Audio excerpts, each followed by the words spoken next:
दुकानदार अपनी दुकान बंद करने वाला ही था कि एक कुत्ता मुंह में थैली लिए हुए दुकान की तरफ आ रहा था। जब वो दुकानदार के पास पहुंचा तो दुकानदार ने उसके मुंह से थैली लिया जिसमें सामानों का लिस्ट और पैसे थे। दुकानदार ने लिस्ट के हिसाब से सामान और बाकी बचे हुए पैसे थैली में डाल दिए। कुत्ते ने थैली उठाया और चला गया, लेकिन ये सब कुछ देखकर दुकानदार हैरान था कि भला कोई कुत्ता ये भी कर सकता है क्या।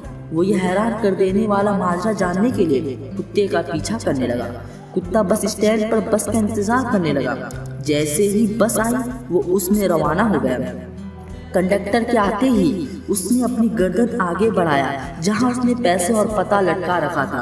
कंडक्टर ने टिकट उसकी गर्दन में लटका दिया। मंजिल के करीब आते ही कुत्ता ड्राइवर के करीब जाकर तो गिराने लगा, ये बताने के लिए कि उसे उतरना है। बस के रुकते ही वो नीचे उतर गया। दुकानदार अभी भी उसका पीछा कर रहा था। अपने घर पहुंचते ही उसने अपने पैरों से दरवाजा खटखटाने लगा। मालिक ने दरवाजा खोला। दरवाजे पर उसके पालतू कुत्ते को देखकर उसे बहुत गुस्सा आया और उसे छड़ी उठाकर उसे पीटना शुरू कर दिया।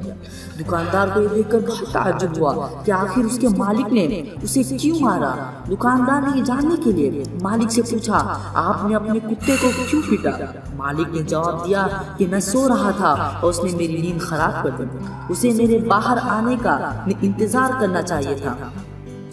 यही जिंदगी की हकीकत है, जहाँ कोई इंसान के लिए अपनी पूरी जिंदगी क्यों ना दे दे, लेकिन उसे उस बात एहसास नहीं होता।